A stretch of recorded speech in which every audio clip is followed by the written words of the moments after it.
A finger of land with rugged rocks and sheer cliffs, overlooking the currents that collide violently on this corner of the African continent, and a nemesis to many sailors over the centuries. A floral kingdom where a World Heritage Site comes to a dramatic end on the very tip of the Cape Peninsula. This is Cape Point, a place unlike anywhere else on this planet. Hello, and welcome to the official Cape Point podcast. Over the course of this 12-part series, we'll be exploring this landmark's history and myths.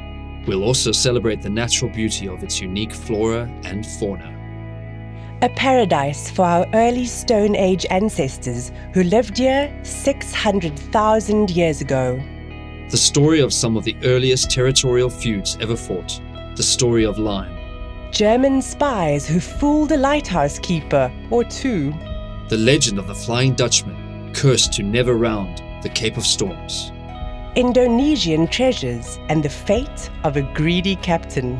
Cape Point shellfish-eating baboons, perhaps nature's most chauvinistic animals.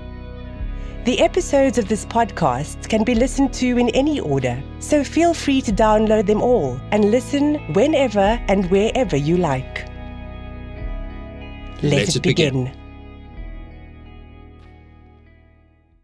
Cape of Pioneers, the rounding of Cape Point. The first attempt, Bartolomeu Dias. Perhaps the most remarkable thing about the first sailing ship to have rounded the Cape of Good Hope is that it didn't.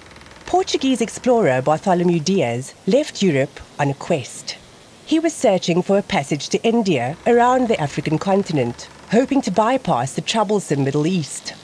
On this particular journey, he didn't actually see Cape Point. He managed to miss the spectacular milestone entirely, and by some considerable distance. Dias was approaching this tip of the African continent in 1488, when suddenly his ship was hit by a very persistent southeasterly gale. People who live in Cape Town today are very familiar with this wind. It's known as the Cape Doctor because it's believed to clear Cape Town of pollution. The Cape Doctor whips the ocean into a white spray, making life very uncomfortable for anybody on a boat. It rocks the vessel and infuses the air with salty mist, routinely reaching gale force extremes in summer. That was precisely when Dias was approaching this corner of Africa. The southeaster blows directly into any ship that's sailing down the west coast of Africa, so Dias found it extremely difficult to hug the coastline. Of course, he had no idea how close he was to rounding the African continent. He was frustrated by this constant battle of having to tack directly into the wind, so he decided to take an easier course. He sailed west and south, heading away from Africa and beyond sight of the coastline. For 13 days, Dias sailed into the open ocean, traveling hundreds of nautical miles southwest of Cape Point. When the wind began blowing in a more favorable direction, he found himself in cold and uncharted waters, further south than any European sailor had ever been on this longitude. The explorer decided to seek landfall upon Africa's shores, so he sailed east again. But when he did, he discovered that where the coastline of the African continent had once been, he now encountered only water. Imagine for a moment the crew's feelings at this time. Their course had not been well calculated. It was merely an attempt to outmaneuver an irritating wind. For months the sight of land had been a comfort, like a banister alongside a staircase that now led only downwards into a vast unknown. Once all sight of land was gone, it was as if the entire continent had disappeared. Had their pilot made a terrible mistake? Was the compass still working? Were they on the cusp of success or the brink of disaster? Had they found a path around the continent and onto India, or were they lost at sea? Dias sailed east, groping for land, but still he found nothing but open ocean. Finally, he headed north. You can imagine the crew's relief and elation when they finally sighted land on the 4th of February, 1488. From his vantage point on the deck, Dias could see a rocky outcrop above a beautiful, calm bay, and beside it was a vast beach stretching not south, but east, endlessly east. What the explorer laid eyes on is actually a typical scene along South Africa's east coast. Currents and prevailing winds have created a series of bays with rocks at their western extremes, leading onto golden beaches. Although Dias's journals of the voyage have been lost, historians agree that he landed on Mossel Bay, some 400 kilometers past Cape Point. Dias did not reach India. He travelled as far east as the Bushman's River mouth, near modern-day Port Alfred. There, the water became warm, an indication that he had passed from the Atlantic into the Indian Ocean. But those anxious weeks in the open seas south of Africa had taken their toll on morale. The crew begged the captain to head back home. Dias agreed. And it was only then, on his return journey, that Bartolomeu Dias discovered Cape Point. It was almost entirely by accident that he stumbled upon this corner of the African continent, where today a majestic crag of earth juts into the Atlantic, just as it has done for millions of years. Dias's posthumous chronicler, João de Barros, wrote, They came in sight of that great and famous cape concealed for many centuries, which, when it was seen, made known not only to itself, but also another world of countries. Dias named the spectacular promontory the Cape of Storms, but upon his return to Portugal, King João II changed it to the Cape of Good Hope. It was he who had initially sent Dias on his journey. Interestingly, the king also commanded Dias to alter the voyage's official measurements by some considerable distance. He wanted to ensure that the Spanish explorer, Christopher Columbus, wouldn't be able to gain an advantage should the information reach him. Competition for the coveted trade route was fierce. So, the first person to make it all the way from Europe to India was, in fact, Vasco da Gama. The second attempt, Vasco da Gama. In the early 1800s, an ancient manuscript was discovered in Santa Cruz Convent, in a large Portuguese city called Coimbra. It was a copy of a diary belonging to a sailor who had joined Vasco da Gama on his journey from Europe to Africa, the first time the feat had ever been accomplished. The sailor was identified as the Portuguese writer Alvaro Velho. He was born in Beira, near Lisbon, but spent his final days in North Africa after being banished for an unknown crime. Velho's account of da Gama's journey was published in 1838 and was partially translated into English at the end of the century. It's a fascinating account of the journey, if not very objective, and was almost certainly edited by Portuguese court officials. In it we learn what happened after King Hueo II ordered Vasco da Gama to complete the voyage to India that Bartolomeu Dias had first begun. In 1497, just before the ships reached Cape Point, da Gama's party landed in St. Helena Bay. Here they found a local man collecting honey, and they brought him aboard. We took him to the commander-in-chief's ship, who placed him at his table, and he ate of everything they ate. The next day, the commander clothed him very well and ordered him to be put ashore. The honey collector returned to his tribe with what we can assume was considerable haste, and the next day a distinguished party of local men appeared on the beach. The Portuguese seamen showed them goods that they wished to trade and gave them little bills and rings of tin in return for shells and fox tails fastened to sticks. Once the bartering was over, a shipman by the name of Valero Veloso begged the commander to be allowed to go into the tribe's village. He said he wanted to know how they lived, what they ate, and what their life was like. The commander was reluctant, but Veloso persisted, and eventually permission was granted.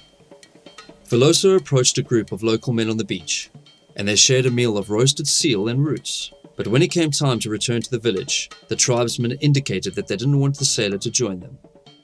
Instead, the would-be anthropologist called the boat to fetch him, but as its sailors were trying to pick him up, Velho writes, the tribesmen began to attack them with assegais, wounding the commander and 3 or 4 men. It's impossible to speculate on the motives surrounding the attack, but it was with some consternation that the Portuguese left the bay to continue their mission. Like his predecessor, Bartolomeu Dias, da Gama also had some difficulty rounding the Cape of Good Hope because of the southeasterly wind. It was only after their third attempt in 5 days that he managed to round Cape Point. They eventually anchored at Mossel Bay, and da Gama described how a local tribe approached them and accepted bells from the hand of the commander-in-chief. The commander was cautious. He had heard stories of Dias being attacked with rocks while collecting water in Mossel Bay. In fact, it was here that Dias had shot one of his assailants with a crossbow. Da Gama decided on an open space in which to trade. He received some ivory bracelets for his efforts. The following day, a large party of locals arrived with 12 cattle, some sheep, and a party of musicians and dancers. The universal language of music did much to thaw relations between the Africans and Europeans.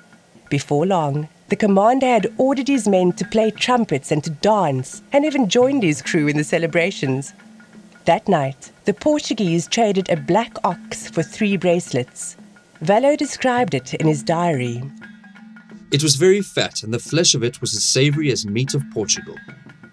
But the next day, relations quickly soured. Da Gama wished to fill up his water barrels, but the locals refused. A skirmish broke out, and soon the Portuguese were firing warning shots at the beach with their cannons.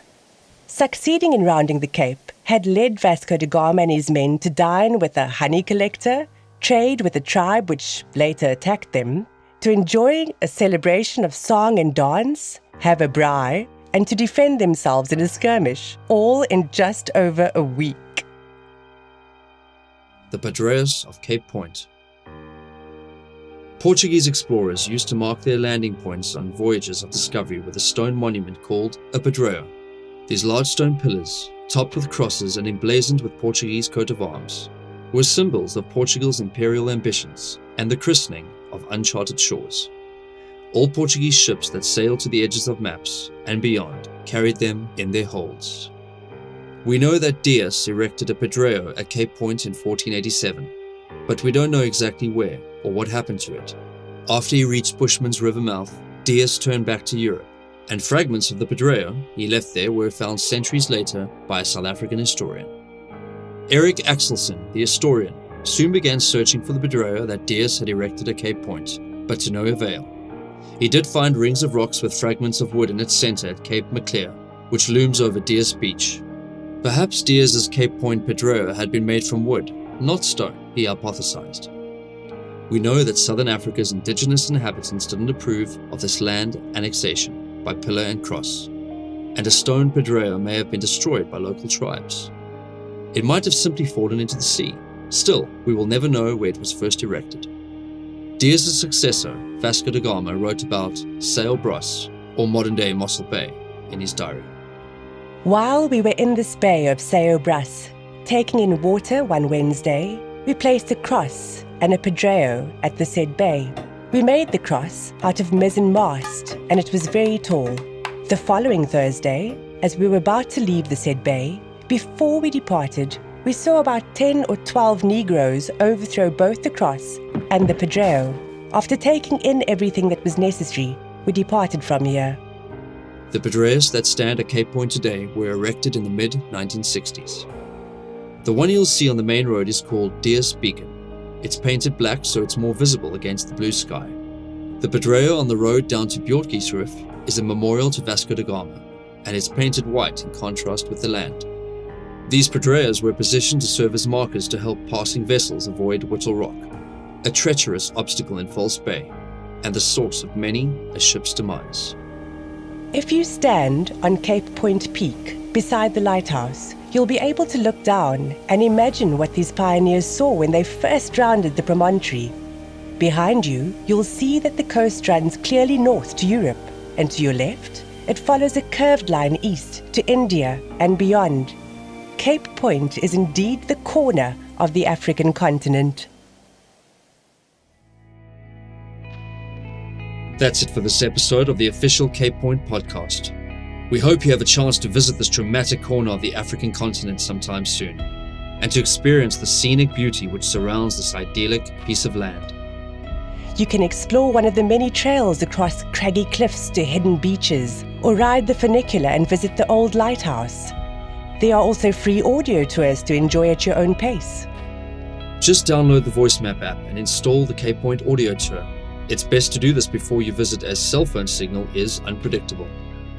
To find out more about Cape Point, visit www.capepoint.co.za.